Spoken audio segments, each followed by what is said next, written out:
속히 예루살렘에서 나가라 이런 제목으로 사도행전 22장 17절에서 29절까지 말씀 우리 함께 나누도록 하겠습니다. 이 예수님은 십자가상에서 자신을 못 박는 무리들을 위해 이렇게 기도하셨죠.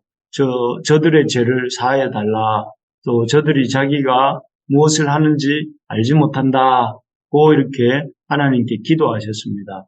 마찬가지로 이 사도행전 22장에 나오는 바울도 자신에게 있지도 않는 죄, 이방인을 성전에 데리고 들어갔다 하는, 사실은 이 이방인을 성전에 데리고 들어간 적은 없습니다.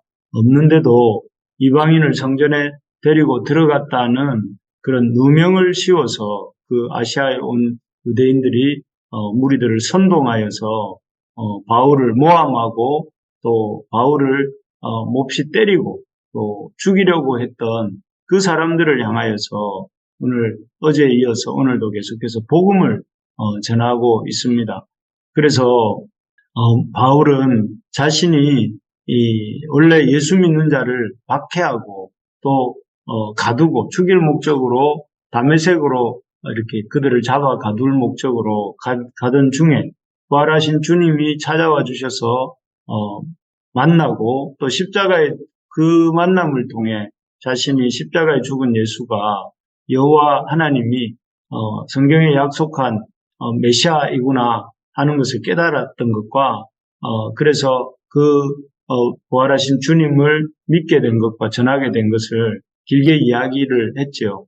그리고 오늘은 그 말씀을 이어서 그렇게 부활하신 예수님을 만난 후에 그가 예루살렘 성전에 올라가 복음을 전했던 이야기를 합니다. 그래서 여기 17절에 후에 이 말이 그가 다메섹 도상에서 예수님을 만나고 광야로 가서 잠깐의 시간을 가진 후 이제 다시 예루살렘으로 돌아와서 이제 복음을 전하면서 또 성전에서 기도할 때의 이야기를 언급하고 있는 것입니다. 그래서 그가 성전에 예루살렘 성으로 돌아와서 말씀을 전하고 성전에서 기도할 때에 그때 사람들의 반응과 또 그 반응에 대한 하나님이 환상 중에 기도하는 중에 들려주셨던 그 환상 중에 하나님 주신 말씀을 무리들에게 지금은 그로부터 여러 해가 지난 지금 다시 그 예루살렘 성전 안에서 무리들에게 이렇게 이 자신을 때리고 핍박하는 그 무리들을 향해 전해주는데요. 그 두 가지 이 아주 오래전 바울이 성전에서 이 복음을 전했을 때 때에 들었던 말씀을 두 가지를 얘기를 합니다. 첫째는 예루살렘 사람들이 바울이 전하는 복음을 듣지 않을 것이다 하는 것입니다. 그래서 18절에 그 말이 나오는데요. 봄에 주께서 내게 말씀하시되 속히 예루살렘에서 나가라. 그들은 내가 내게 대하여 증언하는 말을 듣지 아니하리라 하시거늘, 이렇게 네가 아무리 애써서 복음을 전해도 그들이 네가 전하는 그 말을 듣지 않을 것이다 이렇게 말씀하십니다. 그리고 두 번째로 하시는 말씀은 21절인데요. 이렇게 말씀하셨습니다. 나더러 또 이르시되 떠나가라. 내가 너를 멀리 이방인에게로 보내리라. 이렇게 말씀하셨어요. 사실 이 두 말씀을 통해서 하고 있는 목적은 바울이 16절부터 21절까지에 이르는 이 과거에 있었던 그 주님의 말씀을 지금 무리들에게 또 전하고 있는 이유가 무엇이겠습니까? 그 이유는 지금 자기 앞에 있는 그 이스라엘 백성이 과거에 자신이 막 예수님을 만나고 다소로 광야로 갔다가 처음 예루살렘에 올라왔을 때 그 복음을 듣고 전혀 반응하지 않고 오히려 바울을 해치려고 해서 그때도 바울이 피신을 했었는데, 그때처럼 하지 말고 이 백성들에게 이번에 전하는 지금 자기의 복음 전하는 말을 듣고 돌이키기를 바라는 마음으로 지금 말씀을 전하고 있는 것입니다. 그렇지만 그래서 한마디로 말하면 예수가 그리스도시다 하는 사실을, 이 부활하신 주님이시고 그리스도시다 하는 사실을 믿기를 바라는 마음으로 바울이 지금 계속해서 이 22장 내내 지금 전하고 있는 것입니다. 하지만 이런 바울의 어떤 간절함은 이 무리들에게 전해지지 않는 것 같습니다.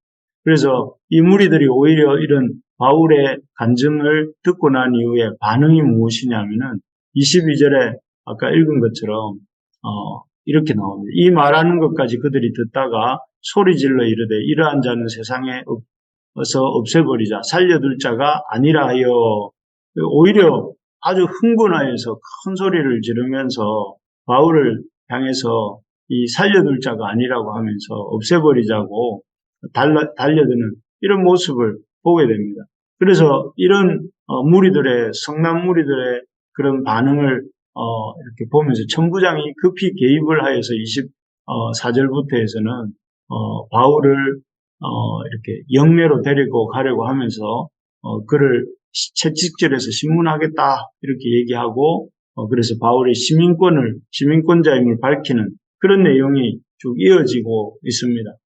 참 어떻게 이렇게 예루살렘 사람들은 아주 오래전, 대략 바울이 처음 예수님 만나고 담메색에 올라왔을 때 그때도 그랬고, 지금 또 그로부터 수십 년이 지나서 바울이 성전에 올라와서 또 말씀을 전할 때도 이렇게 듣지 않고 아주 살기가 등등한 이런 모습을 이런 모습을 보이는 것일까 하는 생각을 해보면서 참 이런 태도가 결과적으로 어떤 참 결과를 가져오는지 하는 것들을 생각해 보게 됩니다. 이들이 이렇게 바울이 전하는 복음을 받아들이지 않는 이유가 무엇일까 생각을 볼 때에 본문에 나오는 대로 보자면 이들이 바울의 말을 아예 들으려 하지 않는다 하는 것입니다. 그래서 18절에 이렇게 보시면 여기 제가 한번 읽어드리면, 봄에 주께서 내게 말씀하시되 속히 예루살렘에서 나가라. 그들은 내가 내게 대하여 증언하는 말을 듣지 아니하리라 하시거늘, 이렇게 되어 있습니다. 참 이 사람들이 바울이 전하는 하나님의 말씀, 또 하나님의 복음을 받아들이지 않는 이유가 듣지 않기 때문에 결국 복음을 받아들이지 못한다, 이렇게 성경이 말씀하고 있습니다. 그래서 바울이 처음 예수님 만나고 올라와서 복음을 전했을 때나 지금 또 그로부터 여러 해가 지나서 1차, 2차, 3차 전도 여행이 지나고 또 그리고 오랜 세월이 지나서 찾아와서 다시 복음을 전하고 있음에도 이렇게 하나님의 말씀, 하나님의 복음을 듣지 않는 이유는 하나님 말씀을 듣지 않으려고 하기 때문에 그렇다는 것입니다. 그래서 하나님이 어떤 이런 바울에게 그 원인을 말씀하시는데, 22절에도 보면 얼마나 지금 현재 이 복음 전하는, 과거에도 복음을 듣지 않으려고 했기 때문에 복음의 역사가 일어나지 못했다면, 22절에는 지금 반응이잖아요. 지금 바울이 복음 전한 것에 대한 사람들의 반응이 듣기 싫어하면서 소리질러 이르되, 22절에 보니까 세상에서 없애버리자 살려둘 자가 아니라 하면서 정말 복음을 듣기 싫어하는, 너무 큰 소리를 지르면서 바울의 소리를 듣지 않으려고 외치고 있는 이런 모습을 볼 수가 있습니다. 참 그렇습니다. 이 복음을 받아들이지 않는 이유는 듣기 싫어하기 때문에, 참으로 복음을 듣는 것을 이렇게 싫어하기 때문에 그렇습니다. 결과적으로 복음은 믿음이라는 것은 들음에서 나고, 들음은 하나님의 말씀으로 말미암는다, 이렇게 로마서에서 말씀하셨는데요. 참 잘 듣는 데서부터 복음의 역사가, 하나님의 말씀의 역사가 시작되는 것 아니겠습니까? 아무리 좋은 말씀이 전해져도 또 들을 수 있는 자리에 이렇게 나와도 듣지 않으려고 하면 듣는 자리에 나와서 딴 생각을 하거나 또 이렇게 그 생각 대신에 아니면 자버린다거나 아니면 말씀에 순종하기보다는 어떻게 하면 저 말씀을 반박하고 또 어떻게 하면 저 말씀 전하는 자를 핍박할 것인가 이런 생각을 하는 상황에서는 아무리 하나님의 말씀이 전해져도 그 사람이 아무리 바울을 사도라 할지라도 또 그 사람을 통해서 하나님의 성령이 우리 가운데 이 전하신다 하실지라도 하나님의 그 말씀을 듣지 않는 것이고 듣지 않기 때문에 믿음이 생기지 않는 것이고 또 믿음이 생기지 않기 때문에 결국은 이렇게 오히려 복음을 대적하는 자가 될 수밖에 없다 하는 것을 보게 됩니다. 바라는 것은 우리 모두에게 하나님 말씀을 이렇게 사모하고 하나님 말씀을 잘 들을 수 있는 귀가 늘 있기를 소망합니다. 그래서 하나님 말씀을 들려주실 때에 그 말씀을 참 하나님의 말씀으로 받고 또 나에게 주시는 말씀으로 받고 지금 주시는 말씀으로 받으면서 그 말씀 앞에 참 반응할 줄 아는 우리 모두가 되기를 진심으로 소망합니다.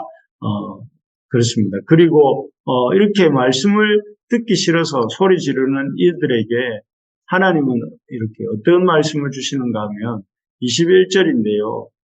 이렇게 말씀하십니다. 나더러 또 이르시되 떠나가라 내가 너를 멀리 이방인에게로 보내리라 이렇게 하십니다. 여기에 보면 하나님께서 바울에게 복음을 들고 예루살렘 사람에게서부터 떠나서 이방인에게 가도록 말씀하고 계십니다. 하나님의 복음을 들을 기회는 영원히 계속되는 것이 아니죠. 우리 인생이 왜 그렇습니까? 왜 이 하나님 복음을 들을 기회가 날이면 날마다 하나님 말씀을 듣고 또 반응할 수 있는 그런 기회가 주어지는 것이 아닌가 하면 우리 인생 자체가 영원하지 않기 때문입니다. 그렇지 않습니까? 우리의 참 몸도 우리의 시간도 점점 지나가고 또 그렇기 때문에 복음을 들을 수 있는 기회는 우리가 사는 동안이고 또 그 사는 동안이 순식간에 지나가고 나면 복음에 대해서 들을 수가 없습니다. 그렇기 때문에 우리는 복음을 들을 기회가 영원히 있지 않다는 것을 기억해야 됩니다. 동시에 또 이 복음이 들을 기회가 영원하지 않은 이유는 하나님이 인격적인 분이시기 때문에 그렇죠. 그래서 오늘 본문에 나오는 것처럼 계속해서 복음 듣기를 거부할 때 누군가가 하나님의 말씀을 들려주지만 그 말씀 듣기를 계속 거절하고 또 그 말씀을 오히려 대적하고 또 복음에 대해서 복음 전하는 자를 핍박할 때에 그 복음의 방향이 이렇게 또 바뀝니다. 그래서 하나님께서 바울이 전도할 때도 이 데살로니가에서 전도할 때에 데살로니가 사람들이 계속 그 유대인들이 바울을 핍박하니 바울이 또 이렇게 옮겨가지 않습니까? 옮겨서 또 이 베레아로, 아덴으로, 고린도로 또 나중에는 에베소로 이렇게 옮겨가게 하시는 것처럼 복음은 이렇게 계속해서 거부하고 거절할 때에 그 복음은 또 다른 곳을 향하게 됩니다. 왜냐하면 스스로 복음에 대하여 문을 닫고 이렇게 듣지 않으려고 하는 사람에게는 강제적으로 그 마음을 이렇게 개방하시거나 그렇게 하시지 않기 때문에 그렇습니다. 하나님은 인격적인 분이시기 때문에 그렇죠. 그렇습니다. 우리가 그렇기 때문에 우리가 복음의 말씀을 들을 기회가 있는 것을 또 듣게 되는 것을 감사하는 마음을 가져야 됩니다. 그래서 하나님 말씀이 들리고 또 하나님 말씀이 믿어지고 또 하나님 말씀이 하나님 말씀으로 여겨지는 것이 참 귀한 축복입니다. 축복이고 또 그럴 때에 그런 하나님 말씀을 들을 수 있고 들리고 또 믿어지는 것을 감사할 줄 아는 우리가 되기를 소망합니다. 이 자리에 나와서 우리가 함께 말씀을 듣고 있는 것도 참 그런 점에서 감사하고 감사할 일이라는 일임을 깨닫습니다. 어쨌든 이렇게 하나님 말씀을 듣고 그 말씀에 적극적으로 반응할 때 하나님의 말씀의 역사가 힘있게 일어나게 되는 것입니다. 바라는 것은 우리 교회 안에 하나님 말씀을 참 감사한 마음으로 듣는 역사가 있기를 소망합니다.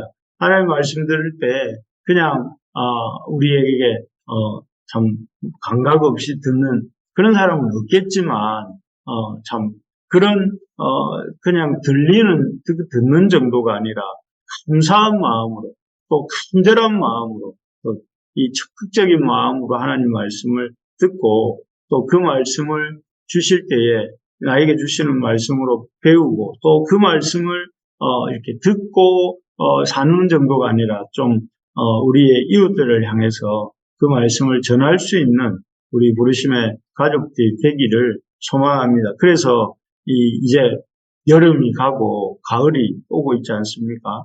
입추도 지났다고 하는데 우리가 이 시간들을 속에서 하나님의 말씀을 바울처럼 우리가 우리의 이웃들에게 힘써 전해서 우리의 이웃들 중에 하나님의 사람들이 세워지는 그런 역사가 일어나게 되기를 진심으로 소망합니다. 시대가 어떻든지 또 어렵든지 어떠하든지 우리가 해야 할 일들은 하나님의 말씀을 사람들이 들을 수 있도록 기회를 제공하는 것이고 또 그런 일들을 하기 위해서 하나님의 교회를 세우시고 또 우리 가운데 이 참 하나님의 교회를 섬기게 하신 줄 믿습니다. 그래서 우리에게 하나님의 말씀을 힘써 전하는 또 하나님의 말씀을 정성스럽게 듣고 또 잘 배우고 힘써 전하는 우리 모두가 되기를 진심으로 소망합니다.